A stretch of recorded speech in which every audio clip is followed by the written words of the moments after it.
Magandang hapon, ako po si Benison Estareja. Meron muli tayong update patungkol po sa ating minomonitor na si Tropical Depression Salome as of 5 p.m. araw ng Miyerkules. Base po sa latest satellite animation ng Pag-asa, huli pong namataan ng bagyo, 215 kilometers na lamang po north-northeast ng bayan ng Itbayat sa Batanes. Taglay pa rin ito ang hangin na 55 kilometers per hour malapit sa gitna at may pagbugso hanggang 70 kilometers per hour. At mabagal pa rin kumikilos west-southwest sa bilis lamang po na 10 kilometers per hour. Sa ngayon po, ay wala pang direct effect itong si Bagyong Salome dito sa may Northern Luzon. Subalit simula po mamayang gabi hanggang bukas, asahan yung malalakas na mga pag-ulan na dito po sa may Batanes at ilang pamparte ng Babuyan Group of Islands. Sa kabilang banda, sa ibang bahagi po ng ating bansa, andyan pa rin yung mga pag-ulan at mga thunderstorms overnight. Yan ay dahil pa rin po sa Intertropical Convergence Zone or ITCZ. Ito yung linya kung saan nagtatagpo ang hangin from the northern and southern hemispheres. Pag nagbabangga ng mga hangin, ang resulta niyan makakapal na ulap at mga pag-uulan. Kaya't mag-ingat pa rin po sa mga biglaang ulan na nagdudulot pa rin ng flash floods, pag-apaw ng mga kailugan at pagguho ng lupa sa mga mountainous areas. The rest of our country, itong mainland Luzon, plus some portions of Visayas, asahan naman yung partly cloudy to cloudy skies ngayong hapon hanggang bukas ng madaling araw at sasamahan pa rin yan ng mga pulupulong ulan na usually nagtatagal po ng 1 hanggang 2 oras. Base din sa ating latest satellite animation, wala tayong namamataan na panibagong cloud clusters na posibleng maging bagyo at susundan itong si Bagyong Salome hanggang matapos ang weekend. Base naman po sa latest track ng Pag-asa, inaasahan pa rin hanggang Friday kikilos pa rin ang Bagyong Salome pa southwest or timog kanluran. At malaking factor po dyan yung high pressure area dito sa may mainland China.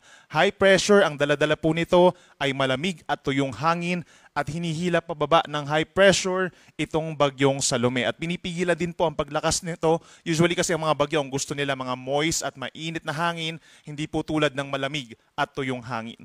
Nakikita po natin mamayang gabi hanggang bukas ng madaling araw, pinakamalapit ito sa may Batanes at posibleng maglandfall dun sa mga isa sa mga isla doon. Samantala, pagsapit po umaga hanggang tanghali, kikilos ang bagyo, malapit dito sa may Babuyan Group of Islands bukas. Then bukas ang hapon hanggang early evening, pinakamalapit ito dito sa may parting Ilocos Norte at posibleng nandun siya sa may coastal waters po ng northwestern portion ng Ilocos Norte. And then afterwards, nasa may West Philippine Sea na po ito pagsapit bukas ng hapon. Then pagsapit naman ng madaling araw ng Friday, dyan na posibleng maging low pressure area na lamang po itong si Bagyong Salome at lalabas ang ating area of responsibility pa rin as a low pressure area.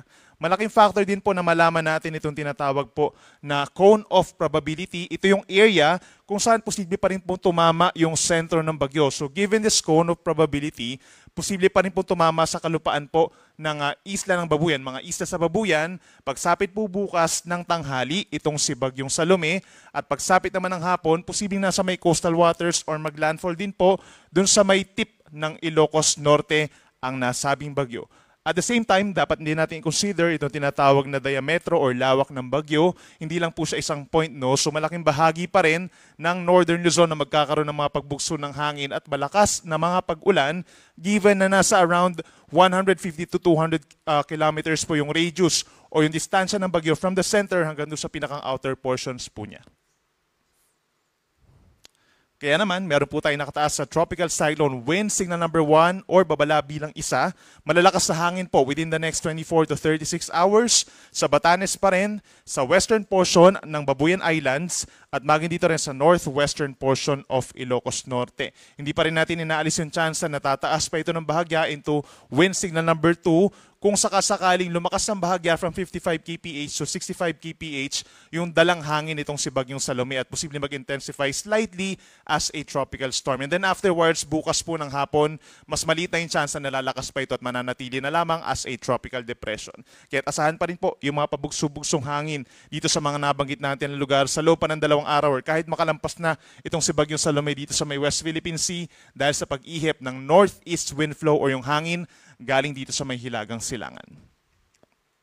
Pagdating naman sa mga pag-ulan, simula po ngayong hapon hanggang bukas ng hapon, asahan po natin yung hanggang 200 millimeters sa dami ng ulan dito po sa lalawigan ng Batanes. Ito yung time kung saan binabagtas nga ng bagyo ang Batanes at ang kanluran ng Babuyang Group of Islands. Simula po bukas ng hapon hanggang Friday ng afternoon, meron pa rin tsansa ng mga pag-ulan sa may Batanes na posibleng umabot ng 50 to 100 millimeters. No?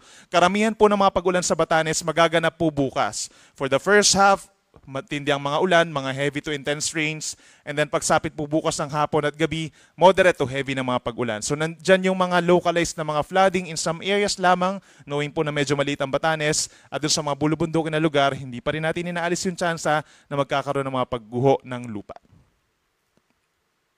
At para naman sa taas ng mga pag-alon or gale warning, meron po tayong nakataas na gale warning sa may Batanes and Babuyang Group of Islands hanggang 5.5 meters or nasa halos 2 palapag ng gusaling taas sa mga pag-alon. Delikado po for all types of sea vessels po ang ganyang kataas sa mga pag-alon. At dahil nga meron rin pong wind signal doon, ay most likely pagbabawalan na po na pumalaot ang all types of sea vessels. Makipag-coordinate din sa inyong mga Coast Guard dahil posible rin somewhere dito sa may Northern Luzon, medyo maalo na rin po at makipag-ugnayan lamang din for possible sea travel suspensions sa susunod na 24 oras or hanggang bukas.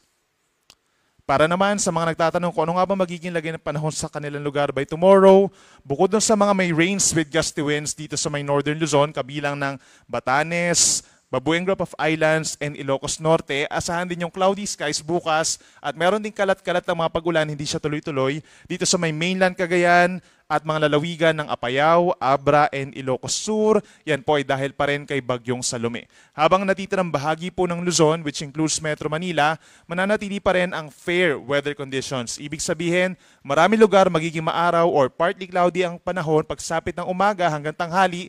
Yun nga lang sa tanghali may kainitan pa rin po at malinsangan ng panahon at sa dakong hapon hanggang sa gabi, may times na nagiging maulap at nagkakaroon muli ng mga thunderstorms. Usually tinatagal po nito 1 hanggang 2 oras and may mga pagkakataon din na umaabot ng severe thunderstorms ito kung hanggang 3 oras ang mga pag-ulan.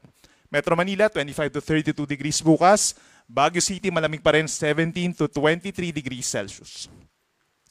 Sa ating mga kababayan po sa Palawan, plus malaking bahagi ng Mindanao, magbaon pa rin po ng payong dahil magpapatuloy pa rin ang mga pag-ulan doon dulot po ng Intertropical Convergence Zone or ITCZ.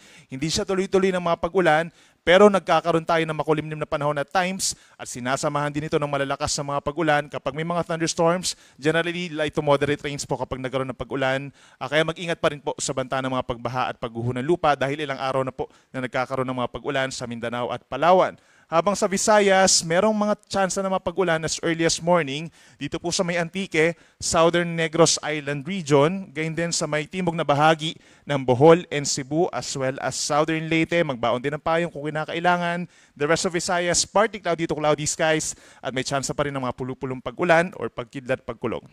Sa Palawan, hanggang 30 degrees po ang maximum temperature. Sa may Metro Cebu at Iloilo, hanggang 32 degrees. At sa bandang Mindanao, pinakamainit sa may Davao City hanggang 33 degrees Celsius.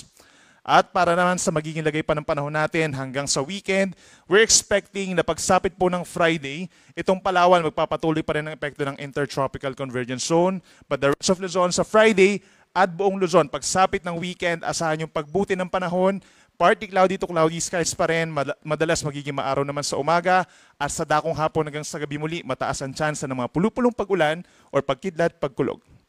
Sa ating mga kababayan po dito sa Visayas, we're expecting din po na fair weather conditions lalo na sa umaga hanggang sa tanghali. At pagsapit muli ng hapon hanggang gabi, bahagyang maulap hanggang maulap ang kalangitan na sinasamahan niya ng mainit at maalinsangan na tanghali lalo na sa mga kapatagan at yung malapit po sa mga coastal areas. Ideal pa rin po yung pamamasyal hanggang sa weekend dito sa Visayas at maliban na lamang sa mga pulupulong mga pag-ulan. At dito sa bandang Mindanao, pagsapit po ng Friday, Zamboanga Peninsula, maulan ng panahon. The rest of Mindanao, may improvement ng weather, partly cloudy to cloudy skies, mas dadalang na yung mga pag-ulan natin at mga thunderstorms.